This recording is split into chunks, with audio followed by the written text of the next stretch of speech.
Assalamualaikum warahmatullahi wabarakatuh.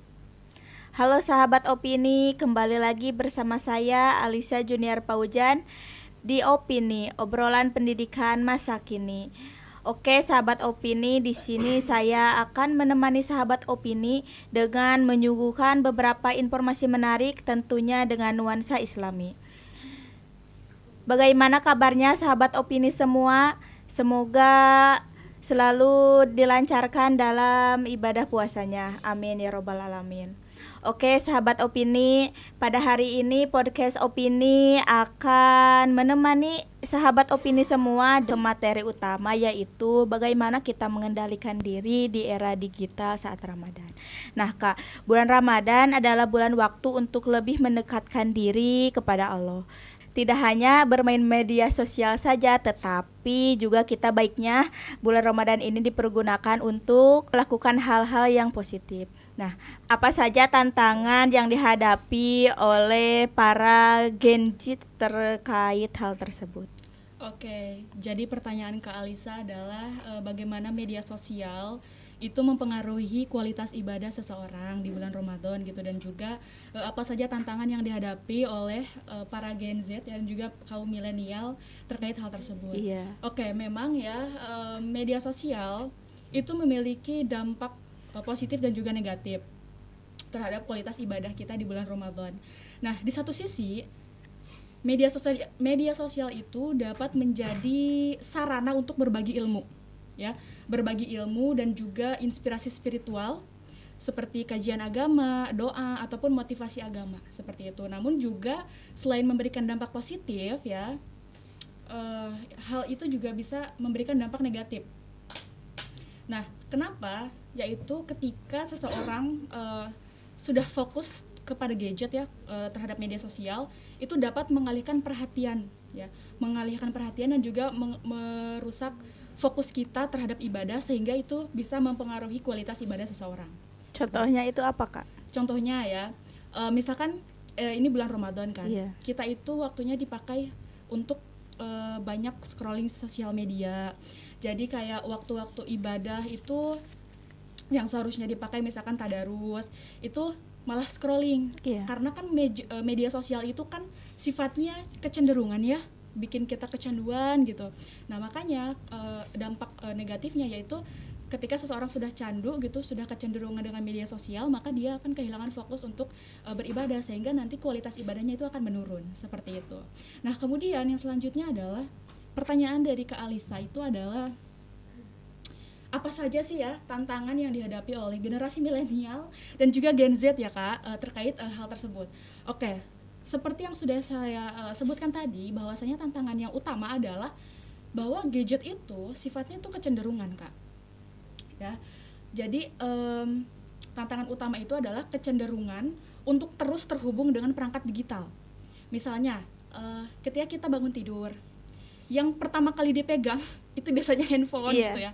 Nah, itu sebenarnya adalah kegiatan yang seharusnya di bulan Ramadan itu, ya, sebisa mungkin dikurangi. Perbanyaklah beribadah gitu kepada Allah Subhanahu wa taala. Nah, kemudian kenapa bisa mengalihkan fokus? Karena aktivitas di media sosial seperti scrolling TikTok, scrolling Instagram seperti itu, nah itu bisa mendistraksi kita gitu. Nah, kemudian selain tantangan tersebut, yaitu tantangannya yang tadi adalah kecenderungan, tantangan yang lainnya adalah munculnya tekanan sosial. Nah, artinya seperti ini ya, zaman sekarang itu kan banyak sekali tren, ya Kak, banyak sekali tren, kemudian ada konten-konten yang mendorong kita untuk mengikuti tren tersebut. Nah, kalau misalkan trennya itu baik, ya, oke, silahkan diikuti. Namun hal ini bisa menjadi tantangan apabila trennya itu bertentangan dengan nilai-nilai spiritual, bertentangan dengan nilai-nilai agama Islam. Nah, itu adalah salah satu bisa menjadi tantangan seperti itu, Kak. Ya. Iya. Baik Kak, nah juga kan saat ini sangat susah ya Kak jika harus berpuasa media sosial itu. Karena mungkin kebanyakan pada saat ini lebih sering bermain handphone seperti Kakak yang tadi sebutkan ya. Iya, betul. Betul sekali. Bagaimana cara kita tetap produktif dan menjaga hubungan sosial yang sehat di dunia maya tanpa mengorbankan nilai-nilai spiritual selama di bulan puasa? Oke. untuk tetap produktif dan menjaga hubungan sosial yang sehat gitu ya di dunia maya tanpa mengorbankan nilai-nilai spiritual atau nilai-nilai Islam gitu. Nah, penting sekali bagi kita ya untuk menetapkan batasan waktu.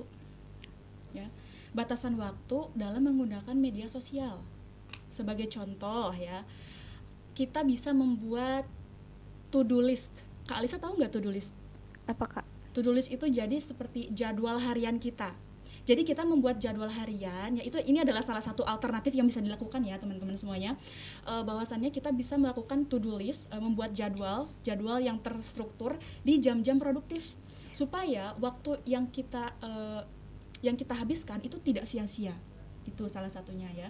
Nah, kemudian yang selanjutnya menghindari penggunaan media sosial di waktu-waktu ibadah seperti saat sahur ya, kemudian saat sholat ataupun ketika waktu-waktu yang memang kita seharusnya itu lebih baik melakukan tadarus Al-Quran seperti itu. Nah, kemudian yang selanjutnya nih Kak, kita membahas menjaga hubungan sosial di dunia maya gitu ya. Ini menarik nih ya.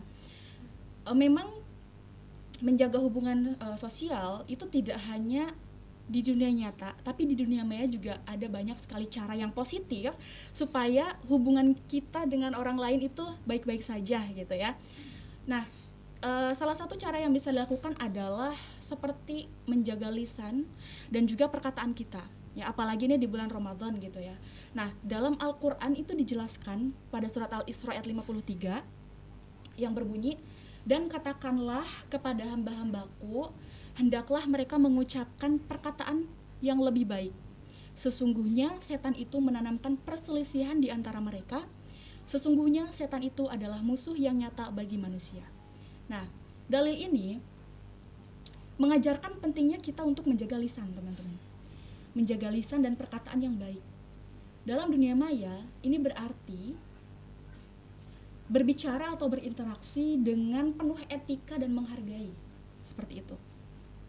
Serta menghindari perkataan yang memang bisa menimbulkan pertikaian atau perselisihan serta kebencian. Itu ya Kak. Nah, kemudian yang selanjutnya kita bisa berbagi konten yang bermanfaat untuk menjaga hubungan sosial yang baik di dunia maya nih ya selama bulan Ramadan. Kita bisa berbagi konten yang bermanfaat. Contohnya itu seperti apa Kak? Oke. Kita kan pasti punya teman ya kan? Kita kan pasti punya teman ya kan. Nah, Kak Alisa pernah gak sih sama temennya itu saling berbagi video konten dari TikTok atau dari Reels Instagram, saling share gitu kan? Iya. Nah, cobalah gitu ya, di saat bulan Ramadan ini ya, kita berbagi konten itu yang bermanfaat, bukan video-video yang nyeleneh atau video-video yang lucu saja, tetapi boleh silahkan meng-share berbagi konten yang lucu gitu, tapi harus dilihat apakah konten ini bermanfaat atau tidak bagi kita, apalagi ini di bulan Ramadan gitu ya. Nah, kemudian yang selanjutnya adalah mengajak orang lain untuk berdiskusi tentang kebaikan atau tentang topik-topik keagamaan gitu.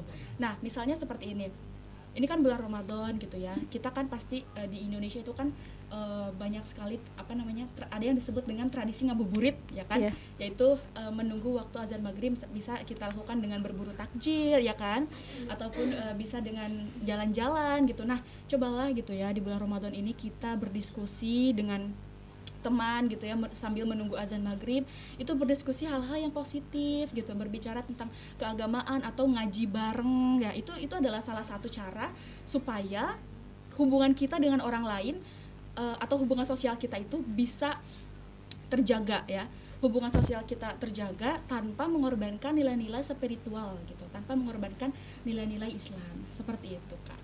Terima kasih Kak untuk penjelasannya. Nah, yang selanjutnya nih Kak, ada pesan atau motivasi gak Kak untuk sahabat-sahabat opini yang di rumah? Pesan dan motivasi ya untuk sahabat-sahabat opini dan juga untuk diri sendiri dan kita semua ya selama bulan Ramadan ini.